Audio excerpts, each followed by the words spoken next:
పదవీ స్వీకారం చేయబోతున్నటువంటి శుభవేళ. ఇవాళ మనం ఇక్కడ ప్రత్యక్ష సాక్షులం, ప్రత్యక్షంగా ఇక్కడ నిలబడి ఉన్నాం. ప్రజాస్వామ్యవాదుల్ని చూస్తూ ఉన్నాం, మానవీయ దృక్పథం కలిగినటువంటి పెద్దల్ని వేదిక నిండా చూస్తూ ఉన్నాం, నిజాయితీ కలిగినటువంటి మూర్తుల్ని చూస్తూ ఉన్నాం, కరుణామయ హృదయం ఉన్నటువంటి నేతల్ని చూస్తూ ఉన్నాం. సేవా తత్పరతే జీవలక్షణంగా వెలిగినటువంటి మా వెంకయ్యనాయుడు గారు కావచ్చు, అమిత్ షా గారు కావచ్చు, నితిన్ గడ్కరీ గారు కావచ్చు. ఈ వరుసలో చూసుకుంటూ పోతే అటు మన చిరంజీవి గారు, మన రజనీకాంత్ గారు, మన బాలయ్య బాబు గారు, ప్రతి ఒక్కరూ కూడాను విశేషమైనటువంటి రీతిలో సేవ అనే 2 అక్షరాలకి కట్టుబడి ఉన్నారు. ఎంతెంత స్థాయికి వెళ్ళినా దాన్ని మరువలేదు. తమ ప్రజల కోసం అడుగడుగున తపన పడే దార్శనికులుగా సమకాలీన రాజకీయ వ్యవస్థలో అరుదైనటువంటి మానవీయ కోణాలుగా వజ్ర సంకల్పంతో పనిచేసేటువంటి వాత్సల్య మూర్తుల్ని చూస్తూ ఉన్నాం. మరికొద్ది క్షణాల్లో గౌరవనీయులు ప్రధాని, గవర్నర్ గారు, అలాగే chief minister designate Nara Chandrababu Naidu గారు ఈ ప్రాంగణంలోకి విచ్చేయనున్నారు. His excellency governor of Andhra Pradesh Syed Abdul Nazeer గారు మరికొద్ది క్షణాల్లో ఈ ప్రాంగణంలోకి విచ్చేయనున్నారు.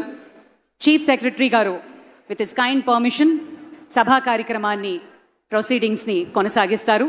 దానికి మరికొద్ది క్షణాల్లో మన గౌరవనీయులు ముఖ్య అతిథులు ప్రధాని ఈ వేదిక మీదకి రానున్నారు. ఆ వెంటనే కార్యక్రమం, ప్రొసీడింగ్స్ని చీఫ్ సెక్రటరీ గారు కంటిన్యూ చేస్తారు. పెద్దల్ని గన్నవరం ఎయిర్పోర్ట్లో స్వాగతించి మన గవర్నర్ గారు, మన కాబోయే ముఖ్యమంత్రి శ్రీ చంద్రబాబు నాయుడు గారు ఇక్కడికి విచ్చేస్తూ ఉన్నారు. నిమిషాల వ్యవధి మాత్రమే ఉంది పెద్దలారా. సమయ పాలన తెలిసినటువంటి పెద్దలు కాబట్టి మరొక మాట గుర్తు చేసుకుంటే, మన ప్రధాని ఇచ్చినటువంటి పిలుపులు మీకు తెలుసు కదా. నరేంద్ర మోదీ గారు ఎప్పుడు చెప్తారు, స్వచ్ఛ భారత్, ఆత్మనిర్భర్, బేటీ బచావో బేటీ పడావో ఇత్యాది పథకాలన్నీ కూడా మన రాష్ట్రంలో కూడా దూరదృష్టి కలిగినటువంటి శ్రీ చంద్రబాబు నాయుడు గారు కళలు కనడానికి ధైర్యంతో పాటు ఆ వచ్చిన కళల్ని సాధించడానికి సాహసంతో ముందుండేటువంటి వ్యక్తిగా చంద్రబాబు నాయుడు గారు ప్రపంచంలో వచ్చినటువంటి ఐటీ విప్లవ ఫలితాలు తెలుగు జాతికి అందాలని మొట్టమొదటగా అంచనా వేసి ఇవాళ హైదరాబాద్ మహానగరం ఒక ఐటీ హబ్గా ఉంది అంటే కారణం చంద్రబాబు నాయుడు గారని చెప్పుకోవాలి. అలాగే ఆయన ఒక మహాస్వాప్నికుడు. ఆకలి లేని దేశాన్ని కలలు కంటాడు. కేవలం ఉన్నత స్థితికి వెళ్ళాలి, నేను సంపాదించుకోవాలి, నేను ఎదగాలన్నది కాదు. ఆకలి లేని దేశాన్ని చూడాలి, ఆకలి లేని దేశాన్ని కలలు కనాలి.